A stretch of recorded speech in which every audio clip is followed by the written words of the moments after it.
안녕하세요. 오늘은 좀 독특한 사회 철학 하나를 들여다볼까 하는데요. 바로 공생, 공영, 공의주의입니다. 이름부터가 심상치 않죠? 한번 깊이 들어가 보겠습니다. 자본주의, 그리고 공산주의. 인류의 현대사를 양분했던 이 거대한 두 체제. 그 다음은 과연 뭘까요? 바로 이 엄청난 질문에서 오늘 우리가 다룰 이념이 출발합니다. 말하자면 기존의 길을 넘어서려는 아주 야심찬 시도인 거죠. 네, 이름이 좀 길고 복잡하게 들릴 수 있는데요. 근데 뜯어보면 간단합니다. 공생, 공영, 공의. 이 세 단어의 조합이에요. 각각 경제, 정치, 그리고 윤리를 의미하는데 이 세 가지를 하나로 묶어놓은 말 그대로 복합 이념 체계라고 보시면 됩니다. 자, 이 내용은 원전에서 직접 가져온 건데요. 이 사상이 무엇을 목표로 하는지 아주 명확하게 보여줍니다. 그러니까 그냥 자본주의는 이게 문제고 공산주의는 저게 문제야 라고 비판만 하는 게 아니고요. 그 둘의 한계를 뛰어넘어서 완전히 새로운 이상적인 사회의 설계도를 내놓겠다. 이런 포부를 담고 있는 거죠. 자, 그래서 오늘 우리가 살펴볼 순서는 이렇습니다. 먼저 이 사상이 그리는 큰 그림, 새로운 사회 비전이 뭔지 보고요. 그 다음에 경제, 정치, 윤리라는 세 개의 기둥을 하나씩 살펴볼 겁니다. 그리고 마지막으로 이 모든 걸 관통하는 핵심이 뭔지 짚어보도록 하죠. 네, 그럼 첫 번째 이야기부터 시작해 볼까요? 바로 새로운 사회 비전. 아니, 근데 왜 경제, 정치, 윤리? 이 셋을 굳이 하나로 묶어야만 한다고 하는 걸까요? 그 핵심적인 이유는 바로 분리되어서는 안 된다는 생각 때문입니다. 경제만으로는 윤리적인 타락을 막을 수 없고 정치만으로는 이 소유의 문제를 해결할 수 없다는 거죠. 또 윤리만 강조해서는 현실의 경제, 정치 구조를 바꿀 수가 없고요.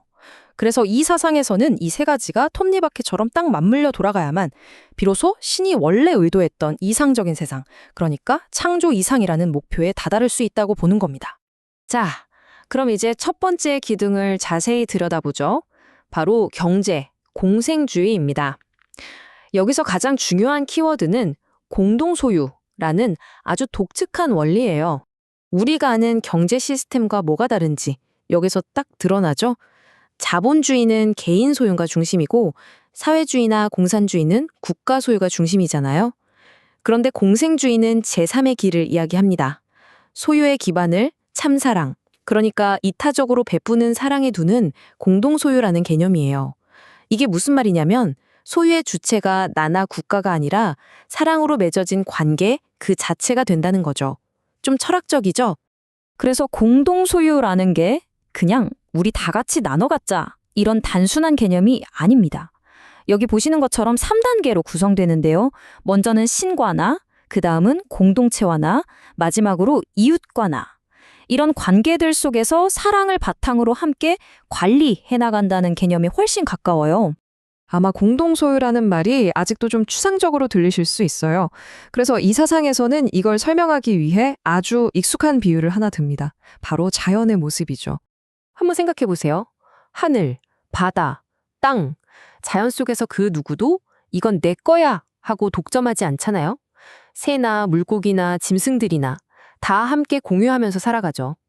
그런데 유독 인간만이 모든 걸 독점하고 소유하려 들면서 문제를 일으킨다. 이렇게 지적하는 겁니다.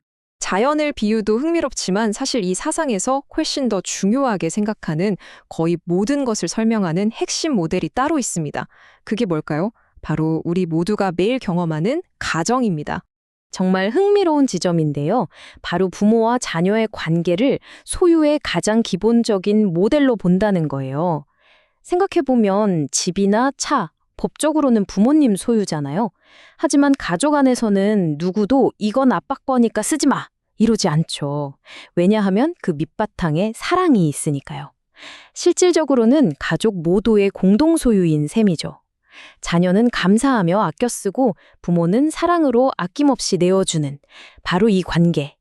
이게 바로 공생주의 경제가 꿈꾸는 이상적인 모델이라는 겁니다. 자, 그럼 경제 이야기는 이쯤 하고 두 번째 기둥으로 넘어가 보겠습니다. 이번에는 정치, 바로 공영주의입니다. 공영이라는 말 그대로 모두가 함께 잘 사는 정치를 뜻하는데요. 이 사상에서는 지금의 자유민주주의가 너무 극단적인 개인주의나 이기심, 또 경제적인 불평등 같은 문제들 때문에 한계에 봉착했다고 봐요. 그래서 그걸 극복하기 위한 대안으로 공영주의를 내세우는 거죠. 여기서 정말 독특한 정치 시스템이 제안됩니다. 우리가 아는 선거는 그야말로 치열한 경쟁이잖아요. 그런데 여기서는 후보들이 서로를 경쟁자로 보는 게 아니라 형제자매로 여깁니다. 내가 나서서 출마하는 게 아니라 주변의 추천을 받고요. 심지어 최종 선택은 투표와 기도를 한 다음에 추참으로 결정한다고 해요. 신의 뜻에 맡긴다는 거죠. 개인의 권력 의지가 아니라 하늘의 뜻을 따르겠다는 이 자세가 우리가 아는 민주주의와는 정말 근본적으로 다른 점이죠. 자, 이제 경제, 정치를 지나 마지막 세 번째 기둥입니다. 이상사회의 도덕적, 윤리적 기반이 되는 공의주의는 과연 어떤 내용일까요? 공유주의, 말 부대로 함께 실천하는 정의, 이런 뜻인데요. 이 사상에서는 현대 사회의 수많은 문제들이 사실 법이나 제도가 없어서 생기는 게 아니라고 봐요. 진짜 원인은 극단적인 이기주의처럼 사람들 마음속의 가치관이 무너졌기 때문이라는 거죠. 그렇다면 해결책도 뭘까요? 새로운 법을 만드는 게 아니라 올바른 윤리가 우리 일상에 자연스럽게 녹아들게 하는 것, 거기에 답이 있다고 보는 겁니다. 그렇다면 그런 윤리적인 사회는 도대체 누가 어떻게 만들어야 할까요? 여기서 아주 중요한 개념, 바로 3대 주체라는 말이 나옵니다. 그 세 주체가 누구냐면 바로 부모, 스승, 그리고 사회의 리더입니다. 가정에서는 부모, 학교에서는 스승, 그리고 나라나 회사에서는 리더가 되겠죠. 이 세 주체가 먼저 이타적인 참사랑을 실천하면요. 그 사랑이 마치 윗물이 아랫물로 흐르듯 자연스럽게 자녀에게, 학생에게, 또 구성원들에게 흘러간다는 거예요. 그러면 빈부격차나 소외 같은 사회 문제들도 저절로 해결될 거라고 보는 거죠. 말하자면 위에서부터 시작되는 사랑의 선순환 구조라고 할까요?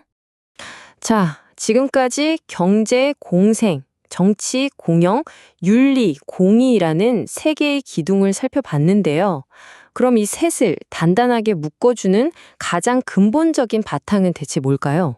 네, 다시 가정으로 돌아옵니다. 결국 모든 것의 시작과 끝은 가정이라는 거예요.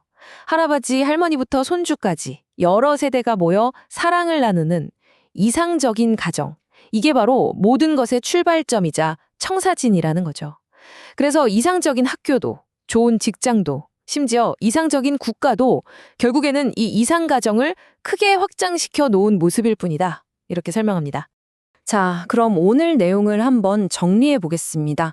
경제를 다루는 공생, 정치를 다루는 공영, 윤리를 다루는 공의.